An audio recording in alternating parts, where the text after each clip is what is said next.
On Christmas Eve, my son handed me a glass of water and told me to drink it slowly, like I was already too frail to manage on my own. Then his wife walked in, set a manila folder on the kitchen table and said, "We've already spoken to an attorney. You need to sign this tonight." I looked at the folder. I looked at my son. I reached into my cardigan pocket, felt the edge of the small recorder I'd been carrying for 4 months, and said, very quietly, "Before anyone signs anything, there's something you both need to hear. My name is Richard, and I am 64 years old. I spent 31 years as a high school principal in Columbus, Ohio, which means I spent 3 decades watching young people learn, sometimes the hard way, that actions carry consequences. I retired with a clear conscience, a pension I earned, and a house I paid off in 2019. My wife Patricia died of ovarian cancer in the spring of 2021. She was 59. She had a laugh that could fill a gymnasium, and she made the best peach cobbler I have ever tasted. And I have thought about her every single day since she left. My son Daniel is 36. He works in commercial insurance. His wife Renee is 34 and teaches spin classes at a fitness studio in Dublin, the suburb north of Columbus, where they rent a townhouse. They have been married for 6 years. Patricia loved Daniel with everything she had. And in the years before she passed, she used to worry quietly about Renee in a way she never quite put into words to me, though I understand now what she was sensing. This story begins, in the way that most difficult things begin, not with a dramatic event, but with a slow accumulation of small moments that you explain away one by one until there are too many of them to explain anymore. After Patricia died, Daniel started coming around more.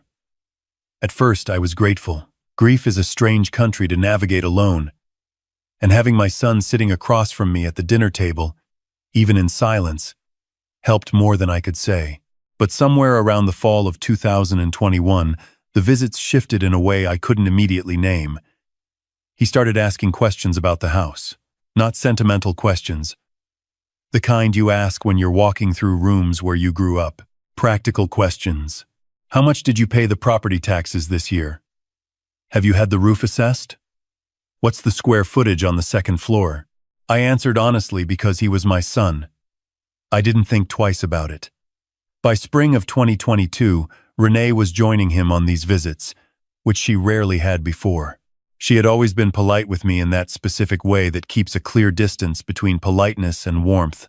Now she was warmer, bringing food, asking about my health, commenting on how large the house was for one person. 5 bedrooms, Richard, she said once, looking up at the ceiling like she was calculating something. It's a lot to maintain. I manage fine, I said. She smiled and said nothing else. What I did not say, because I did not yet understand what I was dealing with, was that I had already begun keeping a notebook, not because I suspected anything in particular. It was a habit from my years as a principal. Document everything. Date it. Keep it factual. I had written down the property tax question, the square footage question, the comment about the roof. Small things. But small things have a way of adding up. By the summer of 2023, the visits had a new quality. Daniel started expressing concern about my memory. I had misplaced my reading glasses once while he was there, and he referenced it the following month, unprompted, as an example of something that worried him. I had told a story twice at dinner, the way most people over 60 occasionally do, and he had exchanged a look with Renee that I was not meant to see. He started finishing my sentences.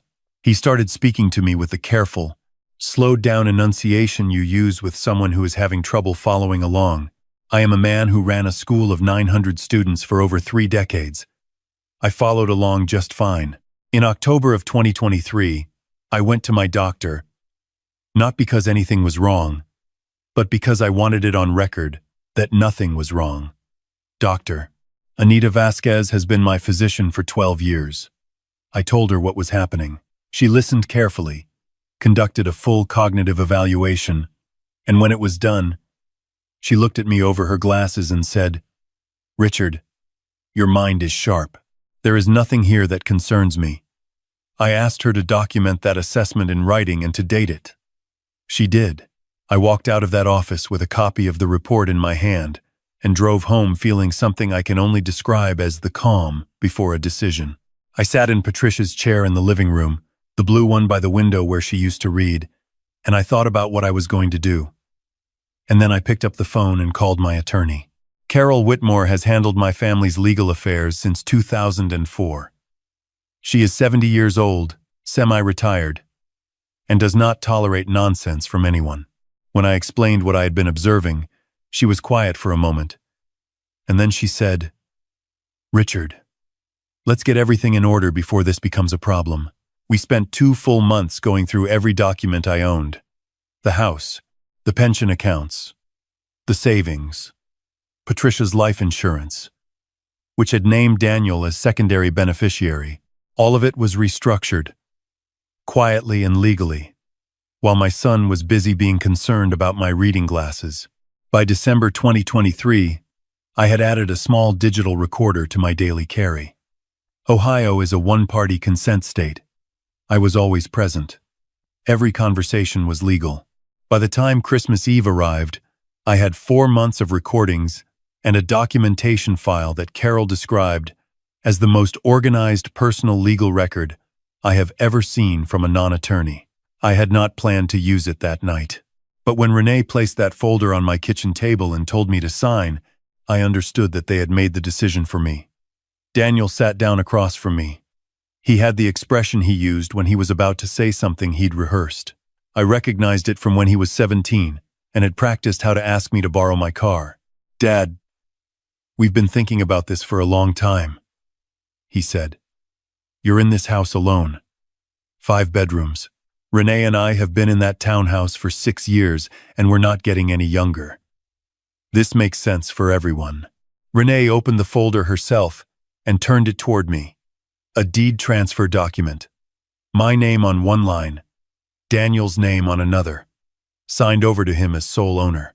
Below it, a separate document. A rental agreement, allowing me to remain in the house at $800 a month until, as the language put it, alternative arrangements became necessary. I looked at the rental agreement for a long moment. Then I looked at my son. "You want me to pay rent in my own house," I said.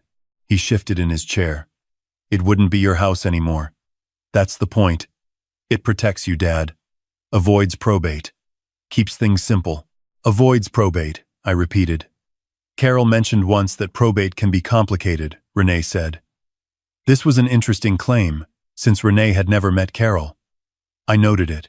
"When did you speak with an attorney?" I asked. Daniel glanced at Renee. "We consulted someone, just to understand our options." "Who did you consult?" Another glance. "Someone from Renee's brother's firm. Just a conversation." I nodded slowly. "And what does this attorney say would happen to the house if I were to become incapacitated? Or if someone were to successfully argue I was no longer capable of managing my own affairs?" Renee's expression did not change, which was itself an answer. "We're not talking about that," Daniel said quickly. "No," I agreed. "We're not. But you've thought about it." The kitchen was very quiet. Outside, someone on the street was playing Christmas music from a car window, something slow and bright. Patricia had loved Christmas. She would have had this kitchen smelling like cinnamon and brown sugar by noon. I thought of her briefly and let the thought pass. "I'm not signing this tonight," I said. Renee leaned forward. "Richard, we've been patient. We've been trying to approach this as a family. If you won't do this voluntarily, we may have to explore other options. You've had some concerning moments. Daniel has noticed. I've noticed. Your neighbor Dorothy mentioned to us that she's seen you sitting in the driveway for long periods, just sitting there. I sit in the driveway sometimes because that was where Patricia and I used to have coffee on summer mornings," I said. "I find it peaceful." "That's exactly the kind of thing that concerns us," she said. And I noticed she said it without any hesitation, which told me she had practiced saying it too. I looked at my son. He was looking at the table. He could not look at me, which told me something important about whether there was still something reachable in him. "Daniel," I said. He looked up. "Your mother worried about this," I said. "Not you. Never you. but she worried about the direction certain influences were taking. She didn't say it directly to me, but I found her journal after she passed. I paused. She loved you completely. I want you to know that regardless of what happens tonight. His jaw tightened. Renee put her hand on his arm. I reached into my cardigan pocket and placed the recorder on the table. Small, black, no larger than a thumb drive. I pressed stop, then looked at them both. This has been recording since you arrived, I said. Renee's statement about other options. Her description of my behavior to Dorothy, which is a fabrication I can disprove with a simple phone call. Your acknowledgement that you consulted an attorney to explore options if I'm declared incapacitated. All of it is documented. Daniel stared at the recorder. That's Dad. You can't. Ohio Revised Code, Section 2000, 933.52, one-party consent. I was present for every conversation on this device. Every recording is completely legal. I set my hands flat on the table. There are also 3 months of prior recordings on identical devices. Conversations going back to September. Organized by date. Transcribed. I let that land. Would you like to know what's in them? Renee's posture had changed. The rehearsed warmth was gone. September 14th, I said, looking at her. You and Daniel in my driveway after Sunday dinner. You said, and I have this verbatim. By the time we're 40, I want that house paid off, and in our name. We are not spending our best years in a rental while he rattles around in there alone. I looked at my son. You said, just give me a little more time with him. She said, we don't have time. We need to move while he's still cooperative. Daniel's face had gone pale. October 2nd, I continued. Renee, you called your sister from what you believed was a private call in the guest bathroom during your visit. The vent in that bathroom connects directly to the hallway. I've known about that acoustic quirk since 1994. You told her you were going to start documenting his slips to build a record. You mentioned a guardianship attorney by name. Would you like me to name him now? The kitchen was absolutely silent. November 18th, I said. Daniel, you called your father-in-law and told him the house was, quote, basically ours by spring. He asked if I had agreed. You said, and I have the exact words here if you want them. He will. Daniel stood up abruptly. His chair scraped against the tile floor. I need some air. Sit down, I said. Not loudly, in the same tone I had used for 31 years when a situation in my office had reached the point where it required clarity. He sat down. I'm not finished, I said. But before I continue, I want to be very clear about something. I'm not angry with you. I was, for a while. But what I feel right now, sitting here on Christmas Eve in the house where your mother died, is something much quieter than anger. I am clear, and that clarity has been very productive. I reached into the canvas bag on the chair beside me and withdrew a manila folder of my own. Thicker than theirs. Carol Whitmore and I have been working since November of last year, I said, opening it. Let me walk you through what we've done. I laid the first document on the table. This is the current deed to this property. As of March 2023, this house is no longer titled in my name personally. It is held in the Richard and Patricia Hollis Family Trust, established under Ohio law, with Carol as trustee and me as sole beneficiary during my lifetime. I looked at Renee. You cannot transfer, encumber, or inherit a property that your father-in-law does not personally own. The trust owns it, and the trust, upon my death, distributes the property to the Columbus Habitat for Humanity chapter, with a 10-year deed restriction, preventing sale or conversion. Renee's mouth opened slightly. I placed the second document beside the first. This is my updated will, witnessed and notarized October 15th. My pension survivor benefits, my savings accounts, and Patricia's life insurance proceeds, which total approximately $340,000, are directed in full to the Patricia Ann Hollis Scholarship Fund at Columbus City Schools, established to support first-generation college students from the East Side where she grew up. Daniel is specifically identified in the disinheritance clause, which cites substantial lifetime support already provided, including $38,000 in loans advanced between 2020 and 2023. Daniel looked up. Those weren't loans. You signed acknowledgement letters for each one, I said. I have all 12 of them, also notarized. I slid a paperclip stack of documents to the center of the table without letting go of them. Let him see his own signature 12 times from across the table. Then I pulled them back. The third document, I said, is a letter from Dr. Anita Vasquez dated October 9th of this year. It is a comprehensive cognitive and functional assessment.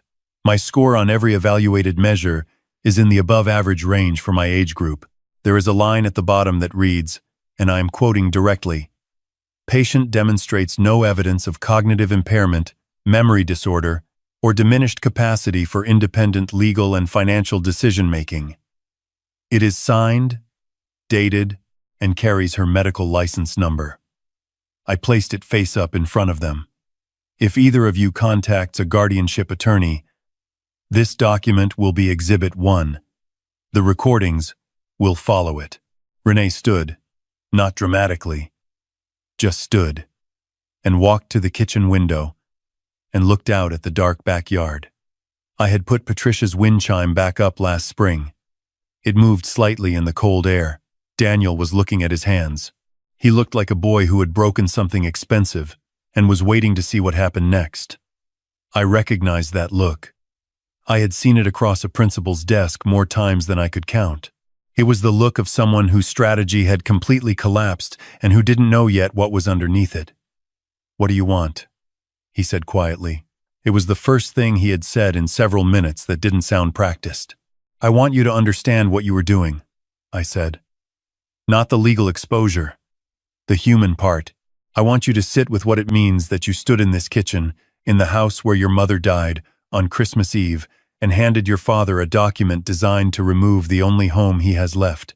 I let that sit in the air for a moment. "I don't need you to apologize tonight. An apology tonight would be a response to getting caught, not an acknowledgement of what was wrong. Those are different things."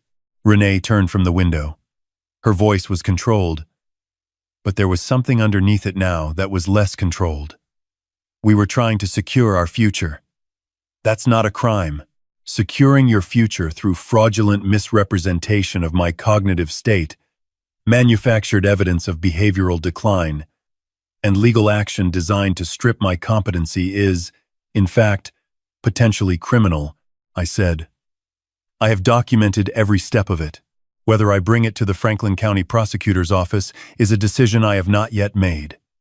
That decision will be influenced significantly by what the next several weeks look like." Renee sat back down. I closed my folder and placed both palms on the table. The $38,000 in loans. I want a repayment agreement signed before the end of January. Carol has prepared a structured payment plan. $400 monthly. Interest at the Ohio statutory rate, with a personal property lien against Daniel's vehicle as security. If payments are maintained, the loan history stays private. If they aren't, Carol files in Common Pleas Court Monday morning, which is public record.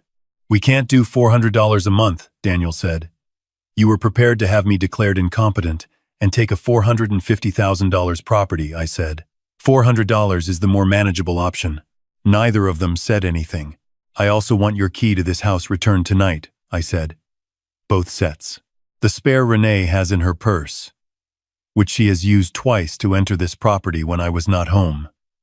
I have security camera footage of both visits, timestamps included, and the key Daniel has on his personal ring." I slid a small white envelope to the center of the table. "There are 2 new keys in there, one for each of you. They work during scheduled visits, which I'm happy to continue having. I enjoy seeing you. Despite everything, that is still true. But unannounced entry ends now." Renee unclipped the key from her keychain without a word and placed it on the table. Daniel took longer. I watched him. He held his key for a moment, and something moved across his face that I recognized, because I had watched it move across the faces of students in my office, the moment when the performance drops and something real comes through. He looked genuinely ashamed. That was different from scared. He placed the key on the table and pushed it toward me. "There is one more thing," I said. I reached back into the canvas bag. The last document was a single page, printed on plain paper. Not a legal document. I slid it across to Daniel. He picked it up and read it. His expression changed completely. It was a letter I had written to Patricia. Not mailed anywhere, because there was nowhere to mail it. Just written and printed the way I sometimes still wrote her letters when I needed to say something out loud that I couldn't say to anyone else.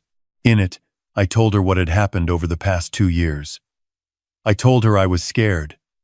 Not of losing the house, but of losing the understanding that my son was still the person she had raised. I told her I missed her every day in ways I didn't have language for. And I told her that despite everything, I believed Daniel was still in there somewhere, that the boy who used to fall asleep in the back seat on road trips and who cried at her funeral with a grief that was entirely genuine, I believed that person was still reachable. I had written it 3 weeks earlier, not knowing if I would ever show it to him.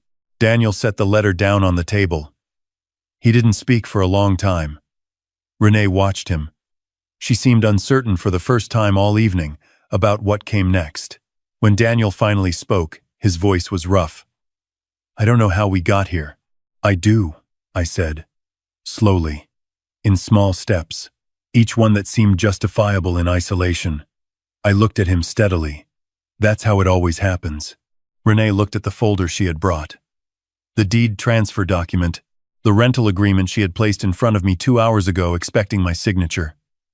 She closed it and set it flat on the table like she was putting something away. "The recordings," she said. "What are you going to do with them?" "That depends on you," I said. "Carol holds everything. If the loan agreement is signed and payments are made, if there is no further attempt to misrepresent my cognitive state, and if the behavior I've documented stops, they stay in a file. Private." I looked at her directly. "If any of those conditions change, they become exhibits." She nodded once. A small nod, but a real one. Daniel looked up at me. "Can I ask you something?" "Of course." "When did you know that it had become that we were?" "September 14th, I said. "In the driveway. The night you had dinner and Renee said you needed the house paid off before 40. I folded my hands on the table. I had already been noticing things for over a year, but that night I heard something that made the picture clear. He looked down. "I'm sorry, Dad." "I know," I said. "I believe you mean that right now. Whether you still mean it in 6 months is a different question, and it's the question that actually matters." They left an hour later. Not the way they had expected to leave. No signed documents. Keys surrendered. Renee, quiet, in a way that was less calculating than it had been earlier, and more simply subdued. Daniel hugged me at the door, and it was not the hug of a man who had just been defeated in a legal strategy session. It was shorter than that, and more complicated. I stood in the doorway and watched their car back out of the driveway. The Christmas music from earlier was gone. The street was quiet and cold. I went inside, turned off the kitchen light, and sat down in Patricia's blue chair. The wind chime moved outside. I sat there for a while in the dark. 2 days after Christmas, Carol called to say Daniel had phoned her office and asked about the payment agreement. He wanted to sign before the January deadline. She sent the documents. He returned them the following Friday, signed and notarized, with a handwritten note attached that said only, "I understand now. I'm going to be better." I kept the note. It sits on the desk in my study, where I grade papers from the adult literacy class I started teaching at the public library in the new year. 3 evenings a week, I sit at a long table with 7 adults who are learning to read well enough to apply for jobs, write letters, and understand documents. 2 of them are in their 50s. One is 68 and wants to be able to read to her grandchildren. Patricia would have loved this, I think. She would have brought them all peach cobbler. The first loan payment arrived January 15th. $400, direct deposit. Reference noted. I confirmed receipt and sent back an acknowledgement. No warmth, no coldness. Pure transaction, which is appropriate for a transaction. Warmth is something that has to be rebuilt on different terms. And that work, if it happens slowly. I have not removed Daniel and Renee from my life. Daniel calls on Sundays now, and the calls are different from what they were before. Shorter and more honest, which is a better combination than long and performed. We talk about the Ohio State games. He told me last month that he and Renee are in couples counseling. I told him I was glad. I meant it. Renee sent me a text in February that said, "I want to say I'm sorry properly someday." I responded, "I'll be here." That conversation hasn't happened yet. When it does, I will listen to what she says and weigh it against what I know, which is what you do with things that require more than one hearing before you can understand them. The Patricia Ann Hollis Scholarship Fund awarded its first grant in March. A 17-year-old girl from Linden on Columbus's east side. First in her family to attend a 4-year university. She's going to study nursing at Ohio State. When the foundation director sent me her photo and her essay, I sat with it for a long time. The last line of her essay said, "I want to take care of people the way I wish someone had taken care of my grandmother." I put the photo on the desk in my study, beside Daniel's note, and beside a photograph of Patricia from our first trip to the coast.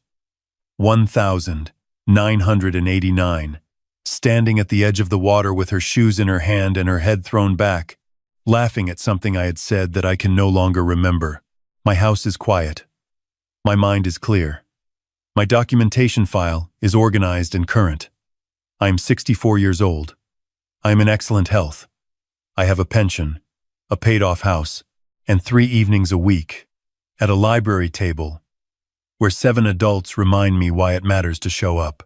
31 years as a school principal taught me one thing more reliably than anything else. People are capable of better than their worst moments, but they will only reach it when the cost of their worst moments becomes real. Justice is not cruelty. It is the clearest form of teaching there is. Patricia knew that too, I think. She just delivered it more gently than I did. If you found value in this story, please take a moment to like the video and subscribe to the channel. Leave a comment and let us know where you're watching from. To hear the next story, click the box on the left. Thank you for being here.